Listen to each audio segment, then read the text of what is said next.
आपको अंदाजा नहीं है दोस्तों, यह जंग कितने खतरनाक मोड़ पर पहुंच चुकी है। इस्राइल ने जो साजिश रची थी खाड़ी में तबाही मचाने की, वो परवान चढ़ रहा है, क्योंकि अब खाड़ी देश, ये कहा जाए इस्राइल जो लगातार ईरान के तेल ठिकानों पर हमला कर रही है, अब ईरान भी उसका जवाब दे रहा है। और यही तो इस्राइल चाहता था। जी हां, बहुत ही खतरनाक मोड़ पर यह जंग पहुंच गई है, और अगर इसे अभी नहीं रोका गया तो आपको अंदाजा नहीं है कि आने वाले समय में आने वाली पीढ़ियां इसकी क्या कीमत चुकाने वाली हैं। सबसे पहले त्वरित अंदाज में घटनाक्रम पिछले 12 घंटे का, जब आप सो रहे थे तब क्या हो रहा था। सबसे पहले आपके स्क्रीन पर IRGC के सैन्य प्रवक्ता का बयान, जो कहते हैं हमारी एनर्जी फैसिलिटी पर हमले के बाद हम हमलावरों के गैस और तेल के ठिकानों को राख में बदल देंगे। और किया भी ऐसा जा रहा है। रास लफान तेल ठिकाने पर जोरदार हमला किया ईरान ने। सबसे पहले सुनिए उनके प्रवक्ता का क्या कहना है।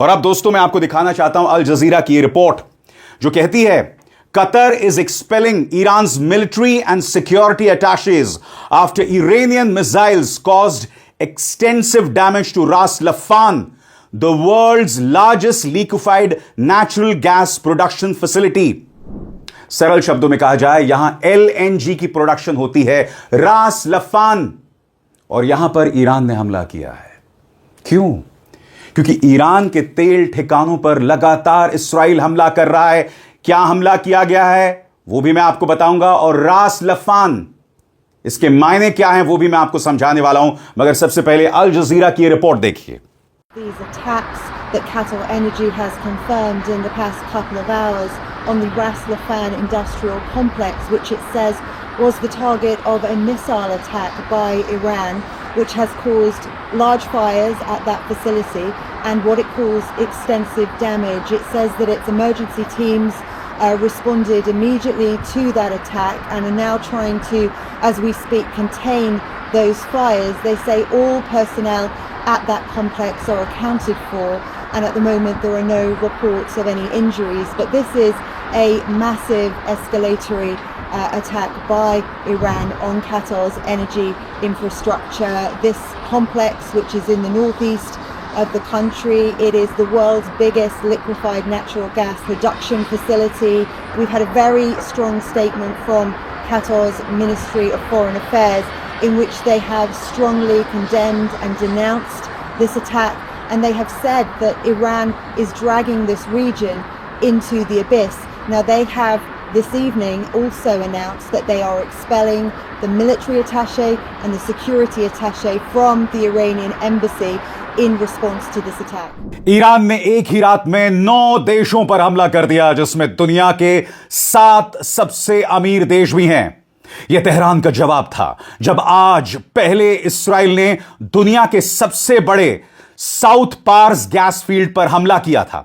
पूरे युद्ध का अब तक का सबसे तेज जवाबी हमला, और अब ईरान दुनिया का अकेला देश बन गया है जो एक साथ इतने अमीर देशों पर हमला कर रहा है। Number 1 Israel. सेंट्रल इस्राइल पर बैलिस्टिक मिसाइल और क्लस्टर हथियार इस्तेमाल हुआ। रामत गन में 2 लोग मारे गए। वेस्ट बैंक में ईरानी मिसाइल से 4 फलस्तीनी महिलाओं की मौत। कतर की बात करें तो यहां 14 बैलिस्टिक मिसाइल दागी गई। रास लफान LNG हब को काफी बड़ा नुकसान हुआ, जिसे कतर एनर्जी ने कंफर्म किया है। UAE की बात करें तो यहां 13 बैलिस्टिक मिसाइल और 27 अटैक ड्रोन रोके गए। ईरान ने एनर्जी फैसिलिटी पर जल्द हमले की धमकी दी। सऊदी अरब की बात करें तो सामरिफ रिफाइनरी और जुबैर पेट्रोकेमिकल कॉम्प्लेक्स के लिए लोगों को निकालने के आदेश दिए गए हैं। रियाद के ऊपर मिसाइलें रोकी गई। कुवैत की बात करें तो बैलिस्टिक मिसाइल इंटरसेप्ट की गई। अमेरिकी ठिकानों को फिर निशाना बनाया गया। बहरीन, अमेरिकी 5th फ्लीट का हेडक्वार्टर पूरे युद्ध के दौरान लगातार हमले में है। ओमान, इंडस्ट्रियल इलाकों पर ड्रोन हमले हुए, कुछ मजदूर मारे गए। आखिरी न्यूट्रल गल्फ देश भी अब हमले झेल रहा है। जॉर्डन, इस बढ़ते हुए मल्टी फ्रंट युद्ध के तहत अमेरिकी बेस पर हमला हुआ। और इराक, बगदाद में अमेरिकी दूतावास, हर रात ड्रोन से हमले हो रहे हैं। यहां पर हमले झेल रहे गल्फ देशों की कुल प्रति व्यक्ति आय लगभग $417,000 से ज्यादा है। यह दुनिया के सबसे अमीर और विकसित देशों में गिने जाते हैं। और ईरान एक साथ सब पर हमले कर रहा है, जबकि उसकी खुद की अर्थव्यवस्था दबाव में है। इसे ऑपरेशन मैडमैन कहा जा रहा है, मतलब पूरे इलाके की संपत्ति और इंफ्रास्ट्रक्चर को तब तक नुकसान पहुंचाना जब तक दुनिया खुद इस युद्ध को रुकवाने के लिए दबाव न बनाए। और बात वहां नहीं रुकती है दोस्तों, मैं आपको बतलाना चाहता हूं, आईआरजीसी के प्रवक्ता ने कहा कि हमने इस्राएल के बेन गुएरिन एयरपोर्ट पर हमला शुरू कर दिया है। उन्होंने कहा कि हमने बेन गुएरिन एयरपोर्ट में जो स्ट्रैटेजिक रिफ्यूलिंग एयरक्राफ्ट की पोजीशंस थी, वहां पर हमला किया है। लगातार एक के बाद एक अब उनके दिन रातों में बदलने वाले हैं, यह चेतावनी दी गई है। सुनिए उनके सैन्य प्रवक्ता क्या कह रहे हैं बेन गुएरिन एयरपोर्ट पर जो हमला किया गया है उसके बारे में।